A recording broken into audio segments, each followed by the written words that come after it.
Welcome once again, students. I'm Avantika from ABS Knowledge Station, and today we'll continue with second chapter of Class 10th Economics, Sectors of Indian Economy, and we will compare the three sectors about which we studied in my previous class. ठीक है, अब हमें पता है बेटा कि जो different activities होती हैं प्राइमरी, सेकेंडरी और टर्शरी सेक्टर्स की, ये बहुत लार्ज नंबर में गुड्स और सर्विसेज प्रोड्यूस करती हैं. ठीक है, और सब में इतना ज़्यादा लोगों को एम्प्लॉयमेंट मिलता है ना. हर कोई जो भी लोग काम कर रहे हैं वो इन्हीं किसी सेक्टर में काम कर रहे हैं तीनों में से. ठीक है, पर क्या ऐसा है कि कोई एक सेक्टर ज़्यादा डोमिनेंट है टोटल प्रोडक्शन और एम्प्लॉयमेंट में, या कोई सेक्टर ऐसा है जो अनइम्पॉर्टेंट है. ठीक है, सो हम देखते हैं कि ये चीज़ें हम कैसे काउंट करते हैं, कैसे एस्टिमेट लगाया जाता है कि कौन सा सेक्टर कितना इम्पोर्टेंट है. How do we count the various goods and services and know the total production in each sector? ये हम पता कैसे करते हैं कि किस सेक्टर में कितने गुड्स बने, कितनी सर्विसेज प्रोड्यूस हो रही हैं, कितना प्रोडक्शन चल रहा है. तो ये एक इम्पॉसिबल टास्क लगता होगा, है ना, कि कितनी कार्स बनी, कितने कंप्यूटर्स बने, कितने नेल्स, कितने फर्नीचर्स बने, है ना. तो ये सेंस नहीं क्रिएट करता कि हम अगर एक एक नंबर ऑफ गुड को काउंट करने लगे. ठीक है, तो इसलिए बेटा इकोनॉमिस्ट ने सजेस्ट किया है कि हम नंबर को काउंट नहीं करेंगे, हम उसकी वैल्यू को एस्टिमेट करेंगे. ठीक है, value of goods and services को यूज़ किया जाएगा rather than adding up the actual numbers. अब एग्जाम्पल क्या है, मान लीजिए 10,000 किलो का गेहूँ बेचा गया 8 रुपीज़ पर केजी पे, तो वीट की वैल्यू क्या हुई 80,000 रुपीज़. ठीक है, और वैल्यू ऑफ कोकोनट्स क्या हुई, 5,000 कोकोनट्स की वैल्यू हुई पर कोकोनट 10 रुपीज़ के हिसाब से 50,000. ठीक है, तो ऐसे ही किया जाता है.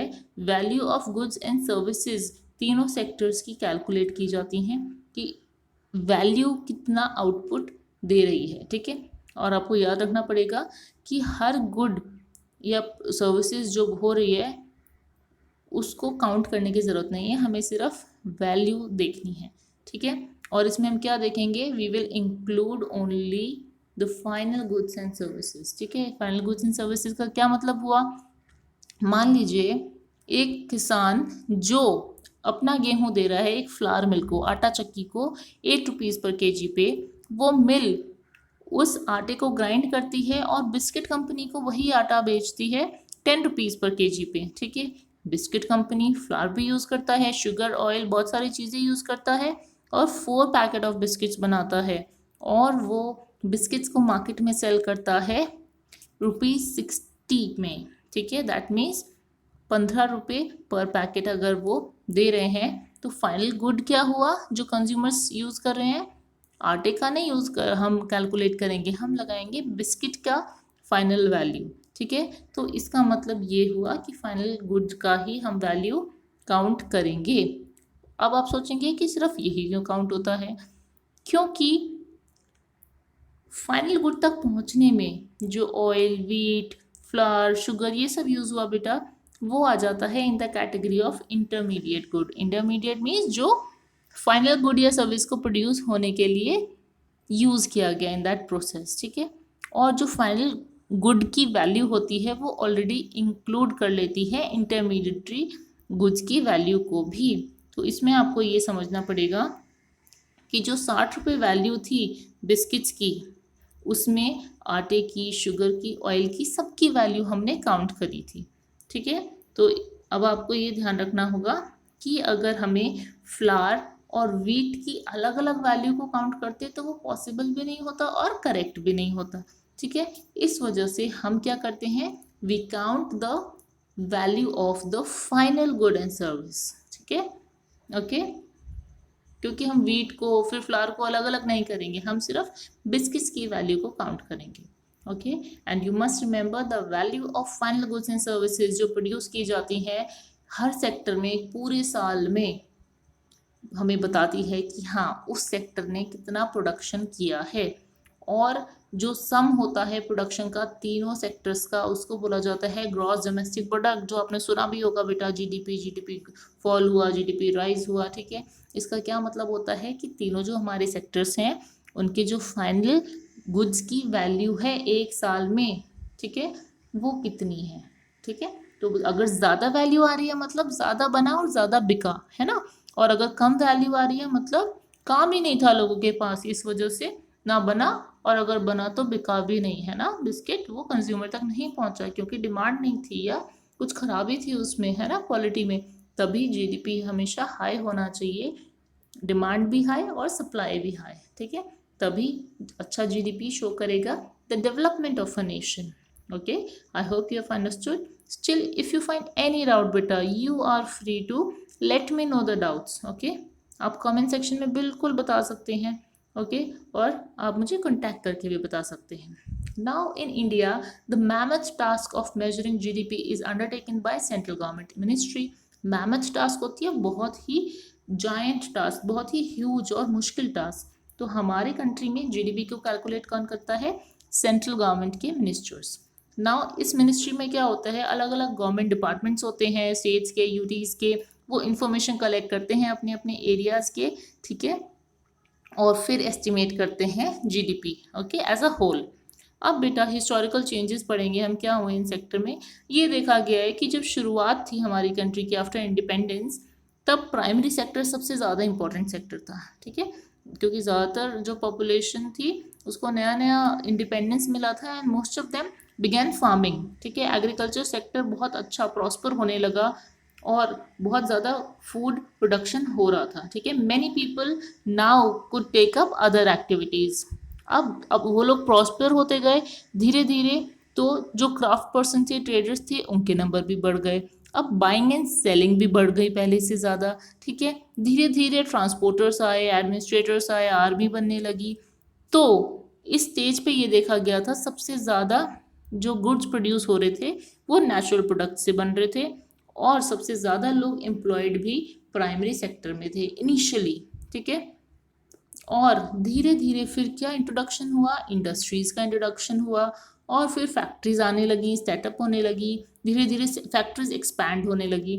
तो वो लोग जो पहले फार्म्स में लेबर की तरह काम करते थे, अब वो फैक्ट्रीज में लेबर बन गए, ठीक है, इन लार्ज नंबर्स। एंड हमने देखा भी था कि कैसे उनको odd numbers of working hours में इंगेज होना पड़ता था, ज़्यादा चीप प्राइस उनको चीप वेजेस पे रखा जा रहा था, ठीक है। सेकेंडरी सेक्टर भी फिर धीरे धीरे ज़्यादा इंपॉर्टेंट हो गया प्राइमरी सेक्टर से, तो एक शिफ्ट आ गया था, ठीक है। धीरे धीरे जो इंपॉर्टेंस है इन सेक्टर्स की वो चेंज होती रहती है, और पास्ट 100 सालों में भी हम देखें तो वो शिफ्ट और ज़्यादा इम्पोर्टेंस किसकी तरफ हो गई है, सेकेंडरी से अब टर्शरी सेक्टर की तरफ हो गई है, स्पेशली इन डेवलप्ड कंट्रीज।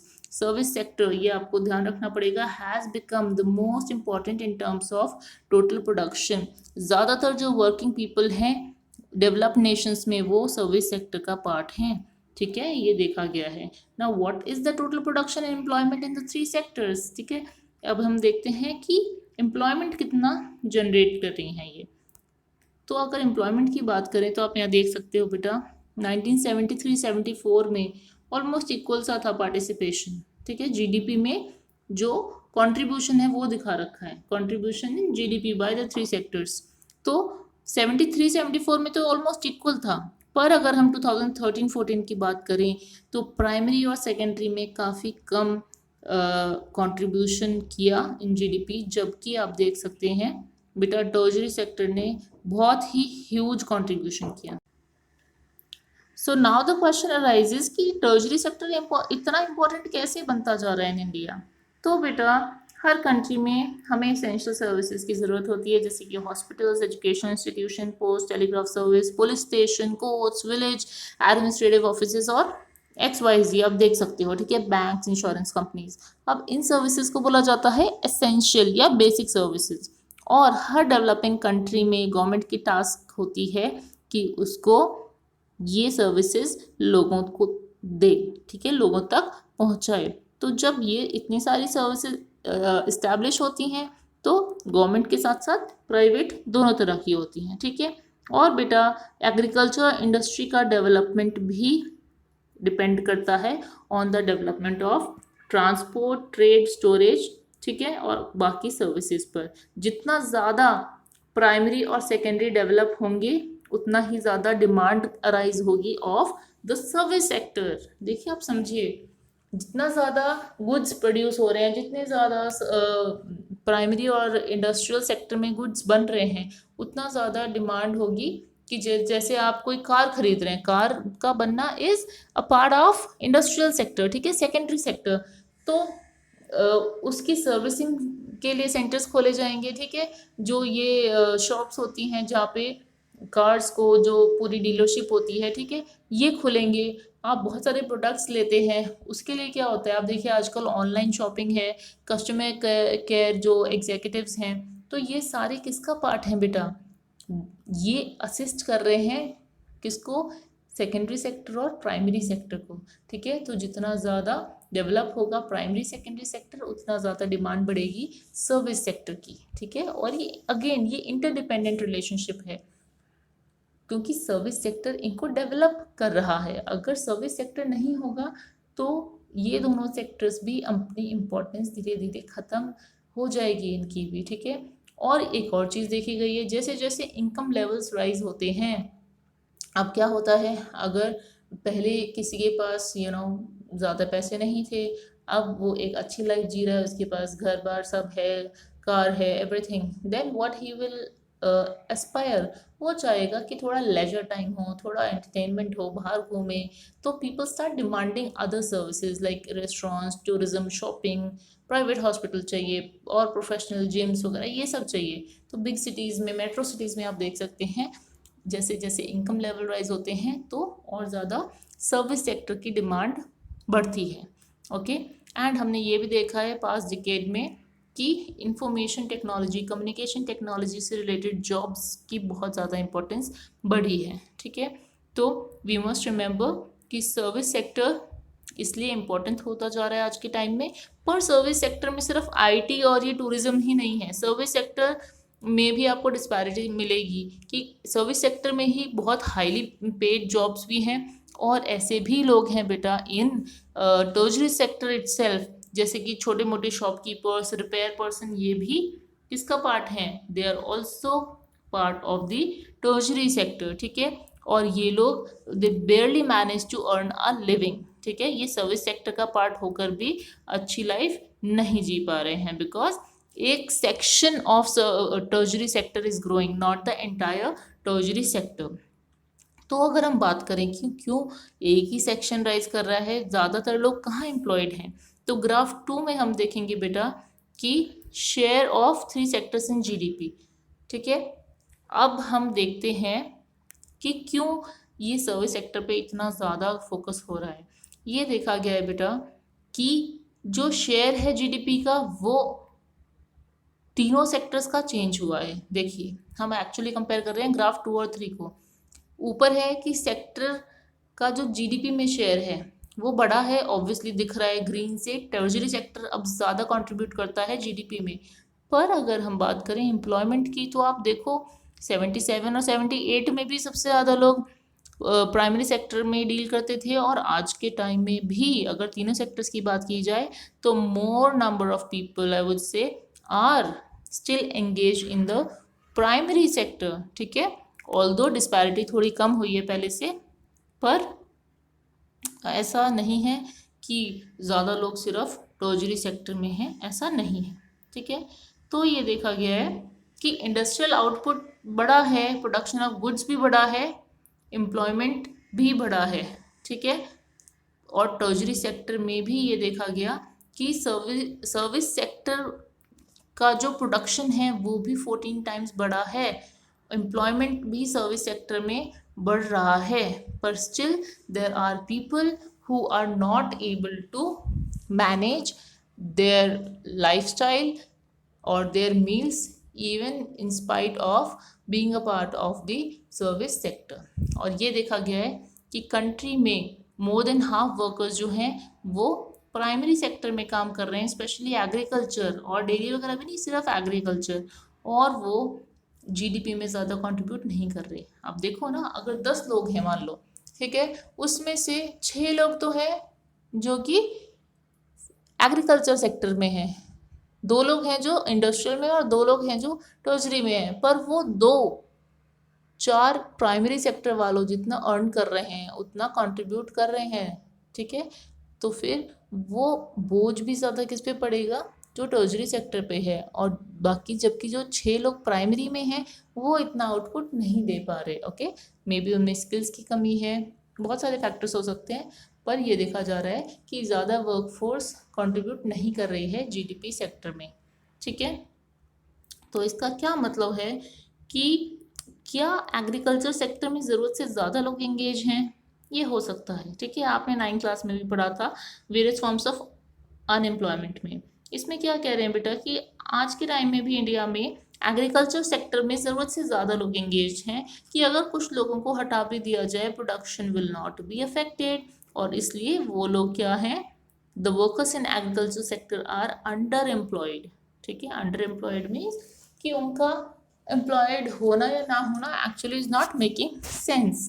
अब इन्होंने बड़ा अच्छा एग्जाम्पल दिया है स्टूडेंट्स। लक्ष्मी है, उसके पास 2 हेक्टेयर ऑफ अनइरिगेटेड लैंड है और वो डिपेंडेंट है सिर्फ रेन के ऊपर अपने ज्वार और अरहर जैसी क्रॉप्स को ग्रो करने के लिए। 5 लोग हैं उसकी फैमिली में और वो पांचों उसी 2 हेक्टेयर के लैंड पे काम करते हैं। क्यों करते हैं? क्योंकि they don't have skill, they don't have any other work. Okay, तो इसलिए कोई खाली भी नहीं बैठना चाहता, इसलिए सब काम करते हैं। पर एक्चुअल रियलिटी क्या है कि उनका लेबर एफर्ट डिवाइड हो रहा है, वो फुल्ली एम्प्लॉयड कोई भी नहीं है, वो सब मिलके काम कर रहे हैं बस। पर actually it is a situation of under employment, जहाँ दिख तो रहा है कि लोग काम कर रहे हैं but actually they are working less than their potential. और इस तरह की जब सिचुएशन होती है जहाँ under employment is hidden, okay, एक तो इंसान है जो काम ही नहीं कर रहा, दिख रहा है कि काम नहीं कर रहा, ठीक है, तो उसके बारे में फिर भी चिंता होगी और कुछ सोचेगा वो भी और उसके आसपास वाले भी। पर एक ऐसी सिचुएशन जहाँ पांचों काम भी कर रहे हैं और आउटपुट भी नहीं आ रहा, वो और डेंजरस है, क्योंकि उसको बोला जाता है डिस्गाइज अनएम्प्लॉयमेंट। डिस्गाइज का ही मतलब होता है छुपा हुआ या रूप बदला हुआ। Okay, someone who changes the identity, ठीक है। तो डिस्गाइज अनएम्प्लॉयमेंट है जहाँ दिखता तो एम्प्लॉयमेंट है but actually it is unemployment, hidden unemployment, ठीक है। एक और एग्जाम्पल इन्होंने दिया है कि सपोज करिए एक लैंडलॉर्ड है, जमींदार है सुखराम, वो आता है, वो देखता है कि अच्छा इन 5 लोगों में से 2 लोगों को मैं अपने ज़मीन पे काम के लिए रख लेता हूँ। अब लक्ष्मी की फैमिली को फ़ायदा तो होगा ना, क्योंकि अब उनको सैलरी भी मिलेगी। पहले तो सिर्फ वो 5 लोग एक ही जगह काम कर रहे थे, अब काम वो 3 लोगों में भी चल रहा है और 2 लोगों को इनकम मिल रही है लैंडलॉर्ड के खेत में काम करके। ओके, सो अब हमने ये क्या देखा कि 2 लोग जाके फैक्ट्री में भी काम कर सकते हैं, और अगर वो 2 लोग फैक्ट्री में काम करेंगे तो भी एग्रीकल्चरल प्लॉट पे ज़्यादा फर्क नहीं पड़ेगा, जबकि फैमिली की अर्निंग इंक्रीज होगी, ठीक है। और लैंड से तो उतना ही प्रोड्यूस मिलेगा जितने पहले हो रहा था, पर पैसे ज़्यादा आ रहे हैं। क्यों? क्योंकि वो लोग अलग अलग उनको एम्प्लॉयमेंट का मौका मिला, इसलिए। तो ऐसे ही लक्ष्मी जैसे लैक्स ऑफ फार्मर्स हैं बेटा हमारी कंट्री में, जो एक्चुअली उनके पास लैक ऑफ अपॉर्चुनिटी है, और अगर हम उनको हटा भी दें एग्रीकल्चर सेक्टर से तो और उनको कहीं और अच्छा काम दिया जाए तो एग्रीकल्चर सेक्टर पे फ़र्क नहीं पड़ेगा। ओके, जबकि अगर वो कहीं और उनको अच्छा एम्प्लॉयमेंट मिलता है तो उनकी फैमिली की कंडीशन बेटर होगी, ठीक है। तो ऐसा अंडर एम्प्लॉयमेंट और सेक्टर्स में भी है, पर बेटा प्राइमरी सेक्टर में ऐसा अंडर एम्प्लॉयमेंट थोड़ा ज़्यादा है, जहाँ कैजुअल वर्कर्स काम करते रहते हैं, रोज़ाना वो डेली सर्च करते हैं जॉब्स के लिए, उनको अश्योरिटी नहीं है कि कल उनके पास जॉब होगा या नहीं होगा। बहुत सारे लोग हैं, कैटेगरी बता रखी है, पेंटर्स, प्लम्बर्स, रिपेयर पर्सन्स और बाकी कुछ लोग, ठीक है। सर्विस सेक्टर के भी कुछ लोग हैं जो आप देखते हैं जो कार्ट पुश करते हैं, ठीक है, रिक्शा पुलर भी हैं उसी में, तो वो पूरा दिन काम करते हैं बट उनकी अर्निंग्स बहुत ही मीगर हैं, ठीक है। आइसक्रीम वेंडर्स आप देखते हो, तो ये सर्विस सेक्टर का ही पार्ट है, पर इनके पास बहुत कम काम है और अपॉर्चुनिटीज़ भी ज़्यादा अच्छी नहीं है students. I hope you have understood कि क्या डिफरेंस है, सर्विस सेक्टर में भी डिस्पैरिटी है ना। तो इसलिए आप एक बार दोबारा अच्छे से रीड करिए and let me know your doubts.